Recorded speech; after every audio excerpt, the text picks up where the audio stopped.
Dinhata goat ফার্মের পক্ষ থেকে আপনাদের সবাইকে জানাই আন্তরিক প্রীতি ও শুভেচ্ছা। যদি আমার এই গোট ফার্মিং বিষয় ভিডিওগুলি আপনাদের ভালো লেগে থাকে তাহলে অবশ্যই আমার চ্যানেলটি সাবস্ক্রাইব করবেন এবং পাশের বেল বাটনটি প্রেস করবেন পরবর্তী ভিডিও নোটিফিকেশন পাওয়ার জন্য, এবং লাইক অ্যান্ড শেয়ার করবেন, শেয়ার করে অন্যকে দেখার মতো সুযোগ করে দেবেন। তো দীর্ঘ কয়েক মাস পরে বর্ষা পেরোয় গেল। বর্ষা পেরে যাওয়ার পর আমি আসলাম আবার আমার ঘাসের আপডেট নিয়ে। বা অনেকেই ফোন করে, দাদা আপনার ঘাস আছে কি নাই।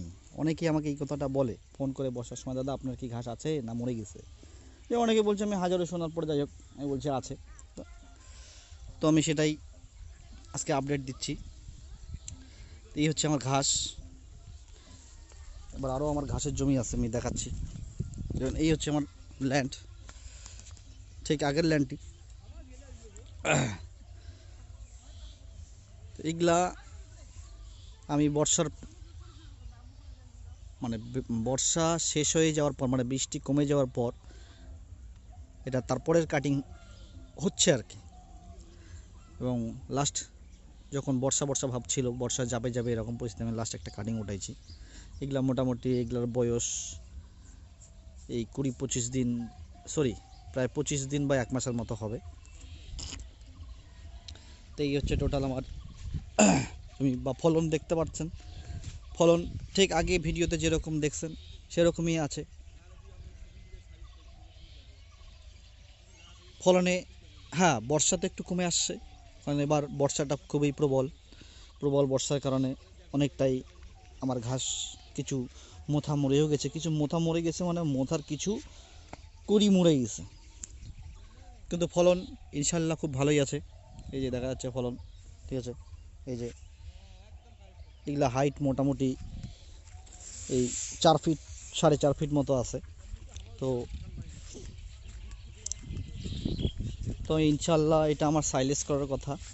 আমি সাইলেজ করবো, আমার আরও ঘাস আছে। যেমন এটা হচ্ছে টোটাল একটা ল্যান্ড। এইগুলা মোটামুটি আরও 15 দিন পরে সাইলেজের জন্য মোটামুটি রেডি হবে। যদি 15 দিন পরে, আশা করি যে 15 দিন পরে এটা হবে সাইলেজ। তো দেখি হয় 15 দিন বা 1 মাস, যেটাই লাগুক একটা সময়। তো এই হচ্ছে আমার ঘাসের ফলন, ঠিক আছে। আর আমি এদিক থেকে খাওয়াচ্ছি। তো এইগুলো আমার, এই যে আমার মানে জমিটা কিছু আগাছা ছিল, সেই আগাছাগুলো পরিষ্কার হচ্ছে। এবং এদিকে আমি এখনও যদিও সেচ ব্যবস্থা দেইনি, সেচ ব্যবস্থা দিব এখন না, কারণ বর্ষায় অনেক আগাছা হয়ে গেছে। সেই আগাছাগুলো এদিকে আমার কাটিং হচ্ছে, ওইদিকে আগাছা পরিষ্কার হচ্ছে। তা জমিটাকে আমি একটু শুকাই নিচ্ছি। এর মধ্যে কুড়িটা ছাড়তেছে, এরপরে আমি সেচ ব্যবস্থাতে করবো এইখানে।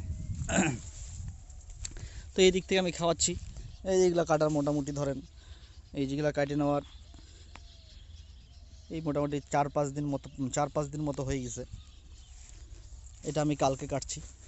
তো এদিক থেকে আমি খাওয়াচ্ছি, যেদিক থেকে আমার খাচ্ছে এই গাছটা। তা ওগুলো আমার চারা রাখা আছে। যদি কোনো ভাইয়ের চারার প্রয়োজন হয় তো খুব তাড়াতাড়ির মধ্যে যোগাযোগ করবেন, কারণ এই চারাটা আর বেশি দিন রাখা যাবে না, ঠিক আছে, কারণ ওভার ম্যাচুরেট হয়ে যাচ্ছে। আর এগুলা টোটাল চারা হাই ম্যাচুরেট চারা।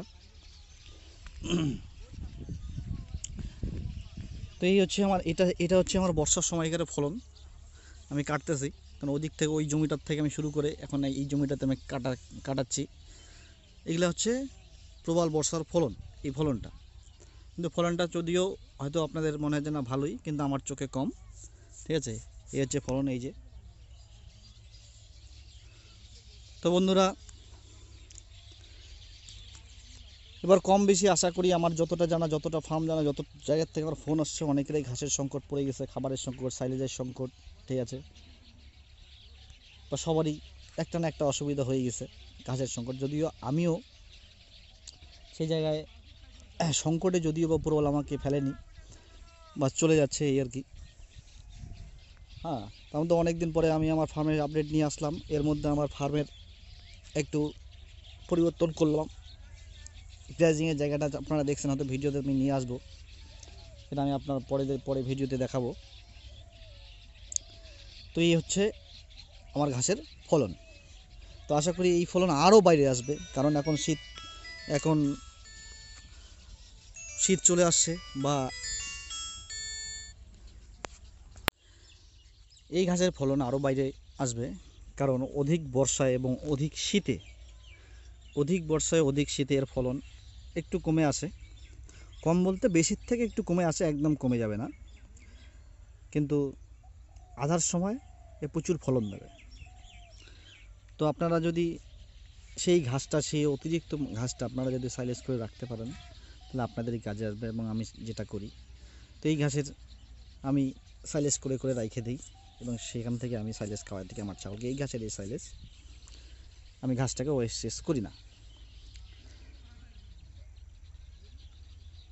তো আশা করি ঘাস নিয়ে আর এখন বর্ষার পরে যে ফলন আমি দেখালাম, বা বর্ষার এই আগে যে ফলন আমি দেখাইলাম, তো আশা করি সবার ধারণা হয়ে গেছে বা হয়ে যাবে।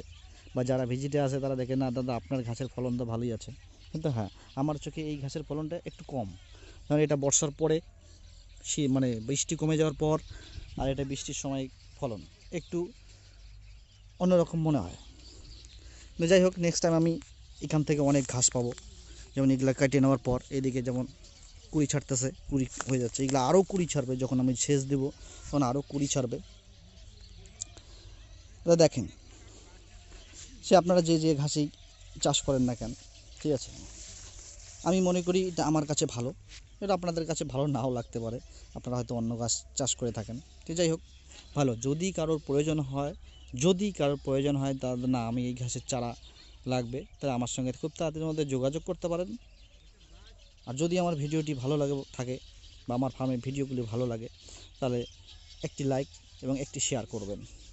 আপনার একটি লাইক, একটি শেয়ার আমাকে আরও নিত্য নতুন ছাগল ফার্মিং বিষয় নিয়ে বা ভিডিও নিয়ে আসতে সহযোগিতা করবে। ধন্যবাদ।